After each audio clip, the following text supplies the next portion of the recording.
আসসালামু আলাইকুম ওয়া রাহমাতুল্লাহ। চলো আলোর পথের সম্মানিত শ্রোতাগণ, আমরা আজকে শুনব হিটলার কেন 60 লাখ ইহুদিকে হত্যা করেছিলেন। আমরা মূল ভিডিওতে শুনব যে তিনি কিভাবে হত্যা করেছেন এবং ইহুদিদের কিভাবে উত্থান হয়েছিল এবং তিনি কেন হত্যা করেছিলেন এবং তিনি তার বক্তৃতায় কি বলেছিলেন। সম্পূর্ণ ভিডিওটি দেখতে থাকুন। অনেক না জানা ইতিহাস ইহুদি সম্পর্কে এবং হিটলার সম্পর্কে জানতে পারবেন।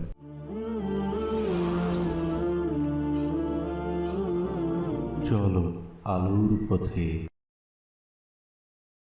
ইহুদি বিশ্বাসের উত্থানের পর থেকে বিগত 2000 বছর ধরে ভূমধ্য সাগরের পূর্ব প্রান্তে অবস্থিত ফিলিস্তিনি স্বদেশের বাইরে যেখানে ইহুদিরা বসবাস করত সেখানে ইহুদি বিরোধিতা পাওয়া যেত। প্রারম্ভিক গ্রিক এবং রোমান সভ্যতায় ইহুদি বিদ্বেষ ধর্মীয় কুসংস্কারের উপর বেশি দৃষ্টি নিবদ্ধ করেছিল। ইহুদি ধর্ম ছিল একক ঈশ্বরের উপাসনার উপর ভিত্তি করে। অন্যান্য সমাজের বিভিন্ন ধর্ম ছিল যেখানে তারা অনেক দেবতার পূজা করত। ইহুদিদের আলাদা এবং অবিশ্বাসী হিসাবে দেখা হতো। যীশু খ্রিস্টের অনুসারী ইহুদি এবং খ্রিস্টানদের মধ্যে বিবাদ শুরু হয়েছিল প্রায় 29 সালের দিকে, যিশুকে ক্রুশবিদ্ধ করার পর। ইহুদি নেতাদের অনুমোদনে রোমান সম্রাট যিশুকে হত্যা করেছিলেন। একজন ইহুদি 70 সাল নাগাদ খ্রিস্টানরা যারা যিশুকে ঈশ্বরের পুত্র বলে বিশ্বাস করত তারা তার মৃত্যুর অনুমতি দেওয়ার জন্য ইহুদিদের দোষারোপ করেছিল। ইহুদিরা অস্বীকার করেছিল যে যিশু ঈশ্বরের পুত্র ছিলেন, তিনি একজন নবী বা ঐশ্বরিক নন। ইহুদিরা বিশ্বাস করত যে ঈশ্বরকে বিভিন্ন অংশে বিভক্ত করা যায় না, কিন্তু একত্রিত সমগ্র তাদেরকে খ্রিস্ট হত্যাকারী বলা হতো এবং মন্দ বলে বিবেচিত হতো। ইহুদি খ্রিস্টানদের দ্বন্দ্ব পরবর্তী কয়েক শতাব্দী ধরে চলতে থাকে, কারণ ইহুদিরা ক্রমবর্ধমান জনপ্রিয় খ্রিস্টান বিশ্বাসকে প্রত্যাখ্যান করতে থাকে। ইহুদি সম্প্রদায়ের ওপর হামলা হয়, প্রধানত খ্রিস্টান রোমান সাম্রাজ্য, যার মধ্যে গ্রেট ব্রিটেন এবং জার্মানি থেকে উত্তর আফ্রিকা পর্যন্ত অঞ্চল অন্তর্ভুক্ত ছিল। আইনগুলো ইহুদিদের স্বাধীনতাকে সীমিত করে, যেখানে নির্দিষ্ট এলাকায় বসবাস বা নির্দিষ্ট পেশা অনুসরণ করে তাদের বিরুদ্ধে কুসংস্কার প্রয়োগ করেছিল। একাদশ শতাব্দীতে খ্রিস্টানরা ক্রুসেডাররা ইহুদিদের টার্গেট করেছিল এবং ঈশ্বরের নামে তাদের হাজার হাজার হত্যা করেছিল। শতবর্ষের নিপীড়ন।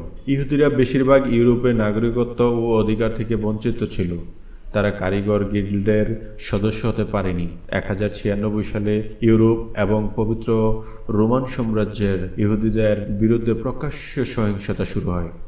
ইহুদিদের ইহুদি হিসাবে চিহ্নিত করে হলুদ বেজ পরতে হতো। কিছু শহরে ইহুদিদের সমাজের বাকি অংশ থেকে আলাদা করে গ্যাটুতে রাখা হয়েছিল। গ্যাটু শহরগুলোর ছোট ছোট অংশ ছিল যেখানে ইহুদিদের বসবাস করতে বাধ্য করা হয়েছিল। সাধারণত পাথরের দেয়াল বা কাঁটাতারের বেড়ার পিছনে সশস্ত্র রক্ষীরা এই বিচ্ছিন্নতার অভ্যাস, আইন বা সামাজিক রীতিনীতির ব্যবহার করে কিছু সামাজিক গোষ্ঠীকে আলাদা করার জন্য কিছু বৈশিষ্ট্য ইউরোপে শতাব্দী ধরে চলতে থাকে। চতুর্দশ শতাব্দীতে ইহুদিদের প্লেগের জন্য দায়ী করা হয়েছিল। এটি একটি খুবই সংক্রামক, সাধারণ মারাত্মক মহামারী রোগ যা ইউরোপের লক্ষ লক্ষ মানুষকে হত্যা করেছিল। ইহুদিদের দোষারোপ করা হয়েছিল জলের কূপের বিষাক্ততার কারণে এই রোগের কারণ। তারপর কিছু ইহুদি ব্যবসা বাণিজ্য, ব্যাংকিং এবং অর্থায়নে উন্নতি লাভ করে। এই আর্থিক সাফল্যগুলি ইহুদিদের বিরুদ্ধে বৃহত্তর কুসংস্কার এবং বৈষম্যের পাশাপাশি অসন্তোষ বাড়িয়েছিল। 13 শতাব্দীর শেষ দিকে থেকে 16 শতাব্দীর মধ্যে তারা ইংল্যান্ড এবং ইউরোপের ক্রমবর্ধমান সংখ্যক অঞ্চল থেকে বিতাড়িত হয়েছিল, এমনকি স্পেনেও, যেখানে ইহুদিরা ছিল অসংখ্য এবং সমাজের একটি গুরুত্বপূর্ণ অংশ। তাদের 1490-এর দশকে বহিষ্কার করা হয়েছিল। পশ্চিম ইউরোপ থেকে বহিষ্কারের এই সিরিজগুলি ইহুদিদের জীবনের কেন্দ্রগুলিতে তুরস্ক, পোল্যান্ড এবং রাশিয়ার স্থানান্তর করে। পশ্চিম ইউরোপে ইহুদি নিপীড়ন অষ্টাদশ শতাব্দী পর্যন্ত অব্যাহত ছিল। 1789 সালে ফরাসি বিপ্লব অবশেষে ইহুদিদের প্রতি বৈষম্য হ্রাস করে, কারণ সকলের জন্য সমতাকে জোর দেওয়া হয়েছিল। ধর্মীয় থেকে জাতিগত কুসংস্কার। 19বিংশ শতাব্দীতে ইউরোপে জাতীয়বাদের উত্থানের সাথে সাথে দেশগুলির মধ্যে বিরোধগুলোর মূলত ধর্মীয় বিষয়গুলোর পরিবর্তে জাতিগত পার্থক্য দ্বারা ইন্ধন দেওয়া হয়েছিল। জাতীয়তাবাদ বলতে এমন একটি বিশ্বাসকে বোঝায় যে একটি নির্দিষ্ট জাতি অন্যান্য জাতি থেকে উচ্চতর। ইহুদিরা ধর্মীয় গোষ্ঠী হিসাবে না হয়ে মুখের বৈশিষ্ট্য বা শারীরিক গঠনের মধ্যে স্বতন্ত্র শারীরিক পার্থক্য সহ একটি জাতি হিসাবে নির্যাতিত হতে শুরু করে। অ্যান্টিসেমিটিজম শব্দটি প্রথমে ব্যবহার করা হয়েছিল 1873 সালের দিকে।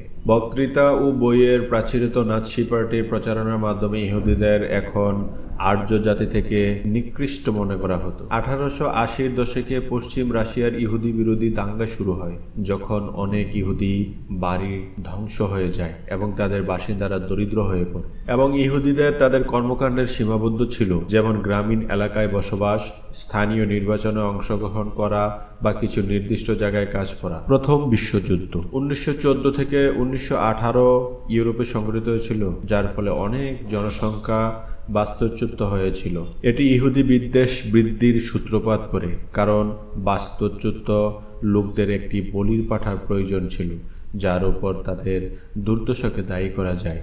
উত্তেজনা কমানোর চেষ্টায় ব্রিটেন, যেটি যুদ্ধের পর জার্মানির কাছ থেকে মধ্যপ্রাচ্যের বেশিরভাগ অংশ নিয়ন্ত্রণ লাভ করে, 1917 সালে ফিলিস্তিন এলাকার একটি অংশকে ইহুদিদের জাতির বাড়ি হিসাবে ঘোষণা করে। এটি ফিলিস্তিনের আরবদের জন্য একটি এলাকাও চিহ্নিত করে।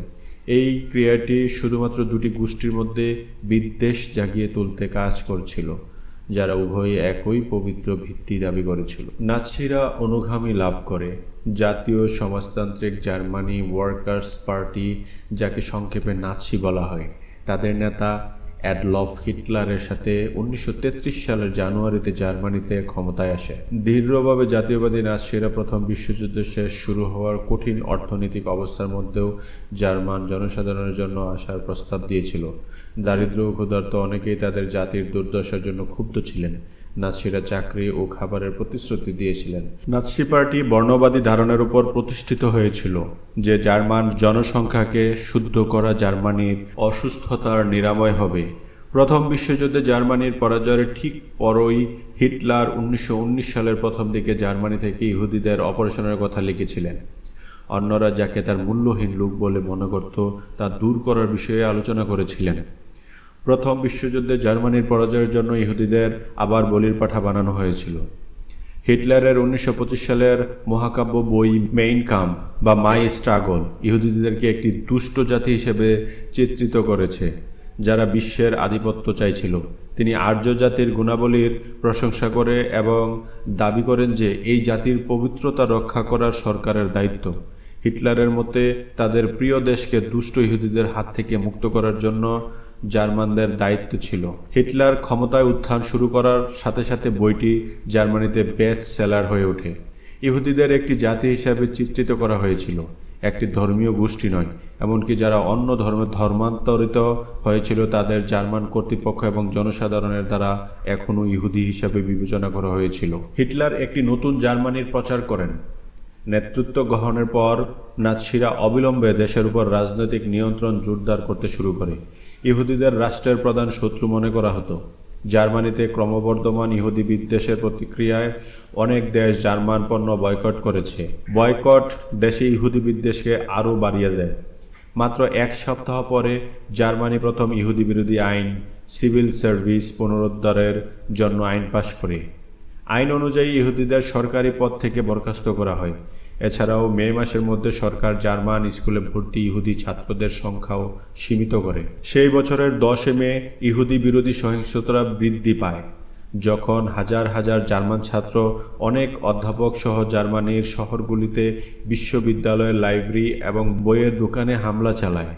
বড় আগুনে তারা ইহুদি এবং অনার্য বলে বিবেচিত অন্যান্য লেখকদের লেখা বই পুড়িয়ে দেয়। নাৎসি নীতির সমালোচনাকারী যে কোনো বই আগুনে নিক্ষেপ করা হয়েছিল। জার্মানিতে বইয়ের 1/3 ধ্বংস হয়ে গেছে। জার্মানির মধ্যে প্রথম বন্দি শিবিরগুলো 1933 সালে প্রতিষ্ঠিত হয়েছিল, প্রাথমিকভাবে রাজনৈতিক বন্দীদের জন্য এবং যাদের জাতিগত পটভূমি বা অক্ষমতার কারণে অবাঞ্ছিত বলে মনে করা হয়েছিল। 1935 সালের সেপ্টেম্বরে নাৎসি পার্টি নুরেমবার্গে তার বার্ষিক সমাবেশ কিছু আইন গ্রহণ করে, যা নুরেমবার্গ আইন নামে পরিচিত হয়। একটি ছিল জার্মান রক্ত এবং জার্মান সম্মান রক্ষার জন্য আইন। দ্বিতীয়টির শিরোনাম ছিল আইনের রাইট নাগরিক। এই আইনগুলি একজন ইহুদি ও একজন আর্যের একটি আইনি সংজ্ঞা প্রদান করেছিল। তারা পরবর্তী বেশ কয়েক বছর ধরে জার্মান নিয়ন্ত্রিত অঞ্চলের লোকদের শ্রেণীবদ্ধ করতে ব্যবহার করা হয়েছিল। ইহুদি এবং অন্যদের মধ্যে বিবাহ এবং যৌন সম্পর্ক নিষিদ্ধ ছিল। ইহুদিদের আর রাজনৈতিক ও নাগরিক অধিকার ছিল না। তারা ভোট দিতে পারেননি বা রাজনৈতিক অফিসার রাখতে পারেননি এবং তাদের কোনো আইনি সুরক্ষাও ছিল না।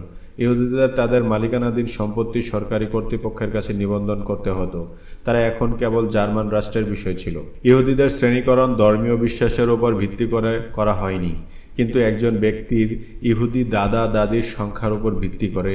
যে কোনো ইহুদি রক্তের মানে একজন ব্যক্তি ইহুদি। যাই হোক, মার্কিন যুক্তরাষ্ট্র সহ বেশিরভাগ দেশ জার্মানিতে ক্রমবর্ধমান ইহুদিদের দুর্দশার প্রতি সহানুভূতিশীল ছিল না, কারণ তাদের নিজস্ব সমাজে প্রচলিত ইহুদি বিরোধী মনোভাবের পাশাপাশি জার্মানিতে যে গণহত্যা চলছে তা পুরোপুরি না বোঝার কারণে অন্যান্য অভিবাসী গোষ্ঠী যেমন এশিয়ানদের মতো সরকার তাদের দেশে অভিবাসনের অনুমতিপ্রাপ্ত ইহুদিদের সংখ্যার উপর কঠোর সীমাবদ্ধতা স্থাপন করে। মধ্যপ্রাচ্যের ফিলিস্তিনের ছোট ইহুদি সম্প্রদায় ইহুদি অভিবাসীদের গ্রহণ করে সবচেয়ে বেশি ইচ্ছুক ছিল।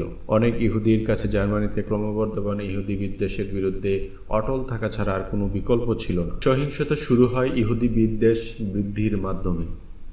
জার্মান সরকারের সতর্কতার সাথে সংগঠিত ইহুদিদের বিরুদ্ধে সহিংসতা ৯ নভেম্বর ১৯৩৮ সালে জার্মানি এবং জার্মান নিয়ন্ত্রিত অস্ট্রিয়া জুড়ে শুরু হয়। পরবর্তী ২ দিনে দাঙ্গাকারীর ১,০০০-এরও বেশি ইহুদি উপাসনালয় পুড়িয়ে দেয় এবং ক্ষতিগ্রস্ত করে এবং প্রায় ৮,০০০ ইহুদির মালিকানাধীন ব্যবসার ক্ষতি করে। ১৬ থেকে ৬০ বছর বয়সী প্রায় ৩০,০০০ ইহুদি পুরুষকে গ্রেফতার করে। ইহুদিদের শত শত গ্রেফতারের মধ্যে এটাই ছিল প্রথম। বিক্ষিপ্তভাবে মারধর ও গুলিতে প্রায় ১০০ ইহুদি মারা যায়। তাদের মুক্তির পরের ৩ মাসে আরও ২,০০০ বন্দী শিবিরে মারা গেছে। ফায়ারম্যান দাঙ্গার সময় পাশে দাঁড়িয়েছিলেন, প্রাথমিকভাবে নিশ্চিত করে যে আগুন অ-ইহুদি সম্পত্তিতে ছড়িয়ে না পড়ে। দাঙ্গাটি ভাঙা কাচের রাত নামে পরিচিত হয়ে ওঠে। গ্রেফতারকৃতদের পরিবার জরিমানা দিলেই ছেড়ে দেওয়া হয়। ৩ দিন পরে জার্মান নেতারা দাঙ্গা থেকে ক্ষয়ক্ষতির মূল্য নির্ধারণের জন্য মিলিত হন। তারা ক্ষতির খরচের জন্য ইহুদি সম্প্রদায়কে জরিমানা করে এবং তাদের পরিষ্কার এবং ক্ষতি মেরামতের জন্য দায়ী করে। ক্ষতিগ্রস্তদের তাদের ক্ষতির জন্য বিমা পেমেন্ট সংগ্রহ করতে নিষেধ করা হয়েছিল। ক্রিস্টাল নাখটের পর জার্মান ইহুদি জনগণ দেখছিল যে নাৎসি শাসনের অধীনে তাদের জন্য কোনো আশা নেই, যার ফলে শত শত আত্মহত্যার সম্ভাবনা ছিল। যে সমস্ত ইহুদিরা চলে যেতে পারে তারা প্রায় ১,১৫,০০০ অন্যান্য ইউরোপীয় দেশগুলোতে বা মার্কিন যুক্তরাষ্ট্র, প্যালেস্টাইন এবং এশিয়া সহ অন্য কোথাও চলে গিয়েছিল। ক্রিস্টাল নাখটের অনুসরণের নতুন আইন পাশ করা হয়। ইহুদিদের থিয়েটার এবং পাবলিক স্কুলের মতো পাবলিক জায়গা থেকে সীমাবদ্ধ করে এবং রেডিও এবং টেলিফোন ব্যবহার নিষিদ্ধ করে। ট্রেনেও তাদের আলাদা বগিতে বসতে হয়েছে। সম্পত্তি বাজেয়াপ্ত করা, যে জার্মান অর্থনীতির আরিয়ানাইজেশন নামে পরিচিত এবং ১৯৩৭ সালে শুরু হয়েছিল, অব্যাহত ছিল ১৯৩৯ সালের এপ্রিলের মধ্যে। আর এগুলি ইহুদিদের জন্য ধ্বংসাত্মক ছিল, কারণ তারা ব্যাপকভাবে ব্যবসায়ী ছিল। তারা সাধারণত অন্য কোম্পানি বা লোকদের জন্য কাজ করত না, কিন্তু পারিবারিক মালিকানাধীন বা ইহুদি ব্যবসায় কাজ করত। এই ক্ষমতা ছাড়া তাদের আয় কার্যত অস্তিত্বহীন ছিল। ১৯৪১ সালের সেপ্টেম্বরের মধ্যে জার্মানির সমস্ত ইহুদিকে জনসম্মুখে তাদের পোশাকে একটি হলুদ স্টার ব্যাজ পরতে বাধ্য করা হয়েছিল।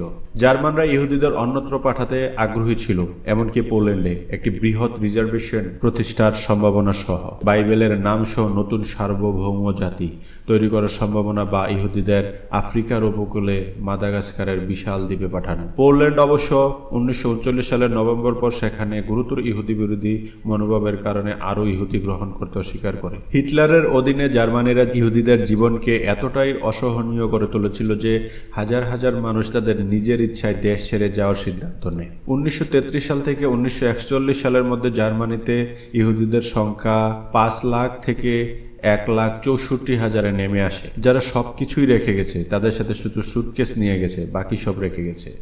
যারা থেকেছেন তারা মনে করেননি পরিস্থিতি আরও খারাপ হতে পারে। ইহুদিদের জন্য হলোকাস্টের আকারে কি আসছে তা অনুমান করা কঠিন ছিল এবং তাদের স্বাগত জানানোর জন্য তাদের কাছে খুব কম জায়গা ছিল।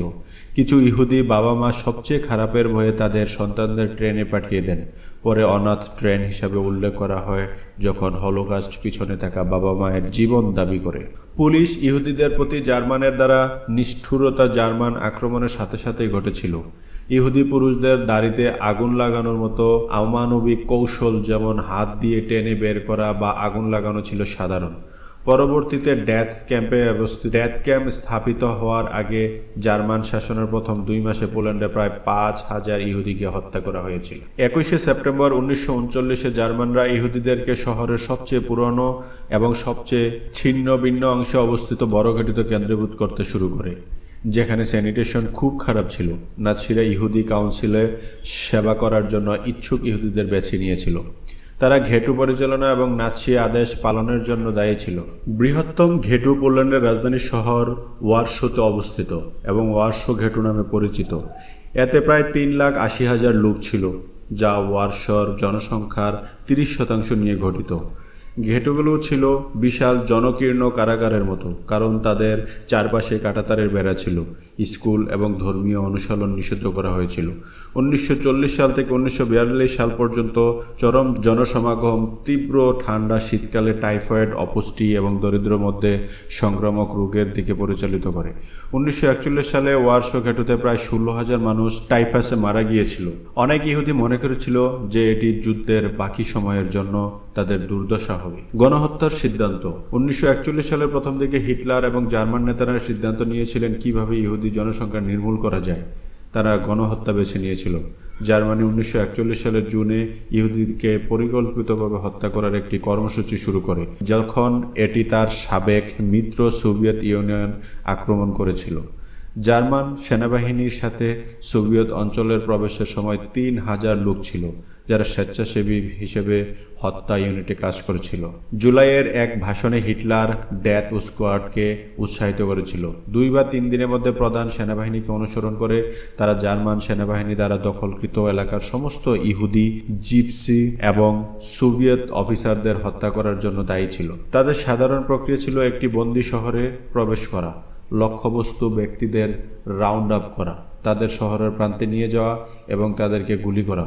মৃতদেহগুলোকে যেখানে মৃত্যুদণ্ড দেওয়া হয়েছিল সেখানে গণকবরে দাফন করা হয়েছিল। কিছু ক্ষেত্রে মোবাইল ডেথ ভ্যান পূর্ব ইউরোপে এবং রাশিয়ার আশেপাশে ঘুরে বেড়ায়। বন্দুকধারীরা যাওয়ার সাথে সাথে হত্যা করে। সমগ্র গ্রামের জন্য মৃত্যুদণ্ড কার্যকর করা অস্বাভাবিক ছিল না। 1941 সালে গ্রীষ্মে লিথুনিয়ায় বিলনার বাইরে প্রায় 70,000 ইহুদি নিহত হয়েছিল। 30 জন আনুমানিক 14,000 রোমানিয়ান ইহুদিকে হত্যা করা হয়। সেপ্টেম্বরের শেষের দিকে 2 দিনে ইউক্রেনের কিয়েভের বাইরে প্রায় 34,000 ইহুদি নিহত হয়। অক্টোবরের শেষের দিকে লিথুনিয়ায় কাউনাসে আরও 9,000 নিহত হয়। ডিসেম্বরের প্রথম দিকে লাটভিয়ার রিগার বাইরে 25,000-এর বেশি মানুষ নিহত হয়। সব মিলিয়ে প্রায় 2 মিলিয়ন ইহুদি, জিপসি এবং সোভিয়েতদের হত্যা করা হয়েছিল। 1941 সালের গ্রীষ্মে জার্মানরা গণহত্যার জন্য বিষাক্ত গ্যাস নিয়ে পরীক্ষা নিরীক্ষা শুরু করে, যাতে খরচ কম রাখা যায় এবং যুদ্ধের ফ্রন্টে প্রয়োজন ছিল এবং বিপুল সংখ্যক জার্মান সৈন্য জড়িত না হয়। তারা দক্ষিণ পোল্যান্ডের জাইক্লোন বি ব্যবহার করেছিলেন। 250 হাসপাতালে রোগী এবং 600 রাশিয়ান বন্দীকে হত্যা করেছিলেন। পরীক্ষাটি সফল হয় এবং ডেথ ক্যাম্প নির্মাণ শুরু হয়। হাস্যকরভাবে জাইক্লোন বি প্রথম বিশ্বযুদ্ধের সময় একজন জার্মান ইহুদি দ্বারা তৈরি করা হয়েছিল। নির্মূল কেন্দ্র তৈরি। 1941 সালের পতনের মধ্যে হিটলার এবং হেনরিক হিমলার 1900 থেকে 1945-এ ব্যাপক সংখ্যায় ইহুদিদের হত্যার পরিকল্পনা চূড়ান্ত করেন। মানুষকে হত্যা করার জন্য ডেথ স্কোয়াড পাঠানোর পরিবর্তে নিহতদের এখন ট্রেনে করে 60টি নবনির্মিত নির্মূল কেন্দ্রে নিয়ে যাওয়া হয়। 1942 সালে রাশিয়া আক্রমণের সময় জার্মানি যখন বেলারুশ দখল করে, তখন জার্মানরা বন্দী মানসিক রোগীর নিয়ে পরীক্ষা নিরীক্ষা শুরু করে এবং কিভাবে একযোগে একাধিক মানুষের সবচেয়ে দক্ষতার সাথে হত্যা করা যায়। তারা ভিকটিমদের এক লাইনে দাঁড়িয়ে দেখত একটা বুলেট কতজন নিহত হতে পারে। তারা ডিনামাইট নিয়েও পরীক্ষা নিরীক্ষা করেছিল, কিন্তু অবিলম্বে সব শিকারকে হত্যা না করে একটি অকার্যকর প্রমাণিত হয়েছিল। কোনো পদ্ধতি খুবই কার্যকর প্রমাণিত হয়নি। 1941 সালের অক্টোবরে জার্মানরা কার্বন মনোক্সাইড গ্যাস নিয়ে পরীক্ষা নিরীক্ষা শুরু করে। ট্রাকের নিষ্কাশনের ধোঁয়াগুলিকে মানুষের ভরা একটি ট্রাকের পিছনে পাইপ দিয়ে বড় ট্রাক ব্যবহার করে তারা অল্প সময়ের মধ্যে বড় দলকে হত্যা করতে সক্ষম হয়েছিল। এই পদ্ধতিটি যুদ্ধের সময় ব্যবহারের জন্য গ্যাস চেম্বার তৈরির দিকে পরিচালিত করেছে। মৃতদেহ পোড়ানোর জন্য স্থায়ীভাবে নির্মিত গ্যাস চেম্বার এবং সংলগ্ন শ্মশানগুলির ব্যবহার করে গণহত্যাকে সবচেয়ে কার্যকর করার জন্য নির্মূল কেন্দ্রগুলি ডিজাইন করা হয়েছিল। গ্যাস চেম্বারগুলো ঝর্ণার ছদ্মবেশে ছিল। মাসে কয়েক হাজার মানুষকে হত্যা করতে শিবিরের অল্প সংখ্যক কর্মী লাগবে। কার্বন মনোক্সাইড প্রথম বিষাক্ত গ্যাস হিসেবে ব্যবহার করা হয়, পরে জাইক্লোন বি ব্যবহার করা হয়। পরবর্তীতে 52 দিনের মধ্যে প্রায় 3 লক্ষ লোককে ওয়ারশো থেকে ট্রেবলিঙ্কা নির্মূল শিবিরের রেলপথে নিয়ে যাওয়া হয়েছিল। অনেক জনবল নিবেদিত ছিল নির্মূল কর্মসূচিতে। সর্বাগ্রে ছিল বিশেষ জার্মান সামরিক বাহিনী এসএস, যার নেতৃত্বে হিমলার এসএস প্রহরী ও হত্যাকারী হিসাবে কাজ করেছিল। নিয়মিত জার্মান সেনাবাহিনী ক্যাম্পে পরিচালনা করত, গেটু তৈরি করত, বন্দীদের পরিবহন করত। হলোকাস্টের সাথে জড়িত জার্মানরা শুধুমাত্র সৈন্য নয়, বেসামরিক ক্লার্ক এবং কর্মকর্তাদের পাশাপাশি চিকিৎসক, বেশ কয়েকটি মন্ত্রণালয় এবং স্থানীয় পুলিশও ছিল। জার্মান বাহিনীর দ্বারা অধিকৃত দেশগুলির নাগরিকরাও ইহুদিদের গ্রেফতার ও হত্যা করতে সহায়তা করেছিল।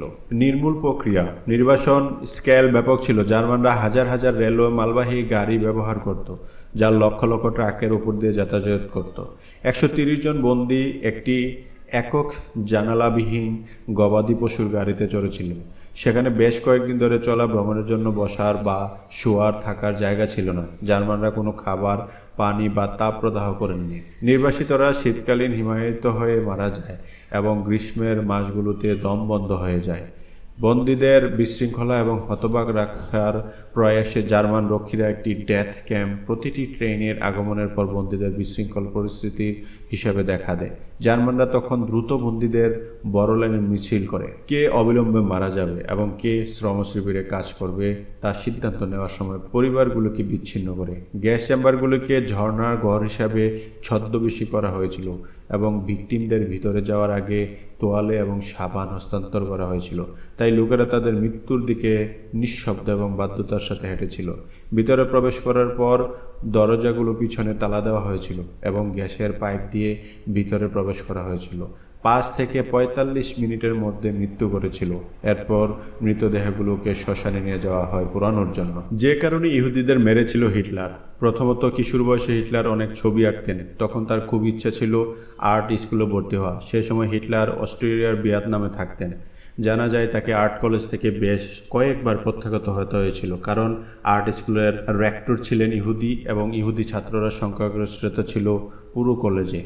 দ্বিতীয়ত হিটলারের মনে ইহুদি বিদ্বেষের বীজ বপন হয়েছিল 1907 সালে, যখন তার মা ক্লারা মারা যান একজন ইহুদি ডাক্তার এডওয়ার্ড ব্লুচ এর অধীনে চিকিৎসারত অবস্থায়। যদিও এ বিষয়ে সব ইতিহাসবিদ একমত হতে পারেননি। তৃতীয়ত হিটলার প্রথম বিশ্বযুদ্ধে জার্মানিদের পরাজিত হওয়ার কারণ হিসেবে একমাত্র ইহুদিদের দায়ী করে। তার আরও দৃঢ় বিশ্বাস ছিল 9 নভেম্বর 1918 সালে জার্মানির রাজতন্ত্রের বিলোপ ইহুদিদের দ্বারা সংঘটিত হয়েছিল।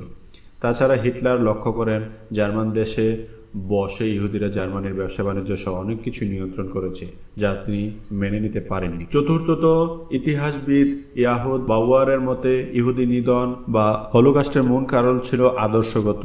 এর শেকড় হিটলারের কাল্পনিক অলিখ জগৎ, ইউলিয়াসানির ওয়ার্ল্ড অব নাজি ইমাজিনেশন। হিটলার মনে করতেন যে একটি আন্তর্জাতিক ইহুদি চক্রান্ত চলছে পৃথিবীকে নিয়ন্ত্রণ করতে। তাই ইহুদিদের নির্মূল করতে পারলে তিনি বিশ্ব জয় করতে পারবেন, এমন একটি ধারণা তার মধ্যে কাজ করেছিল। তবে কোনো ইতিহাসবিদ মনে করেন মধ্যযুগের পর থেকে জার্মান সমাজের সংস্কৃতিতে অ্যান্টিসেমিটিজম অর্থাৎ হিব্রু, আরব, আশরীয় ও ফিনিশীয় জনগোষ্ঠীর প্রতি বিরোধিতা ছড়িয়ে পড়ে। পঞ্চমত হিটলারের নাৎসিবাদের মূলনীতি ছিল জার্মানের ভাষা হবে জার্মান, তারা হবে আর্য রক্তের এবং তারা থাকবে সকল ধর্মীয় কুসংস্কার থেকে মুক্ত। তাছাড়া হিটলারের মতো জার্মানরা সুপারিয়র জাতি, তাই তাদের অধিকার রয়েছে বিশ্বকে শাসন করার, যে বিশ্ব হবে ইহুদি মুক্ত। সম্মানিত শ্রোতা মণ্ডলী, পবিত্র কোরআনেও আল্লাহ তাআলা ইহুদি জাতিদের অভিশাপ করেছেন এবং যুগে যুগে তাদের ধ্বংস হবে সে কথা বর্ণনা করেছেন। হিটলার বলেছিলেন যে আমি 60 লাখ ইহুদি হত্যা করেছি, তবে কিছু ইহুদি বাঁচিয়ে রেখেছে যেন পরবর্তী জেনারেশন জানতে পারে যে আমি আসলে তাদেরকে কেন করেছি।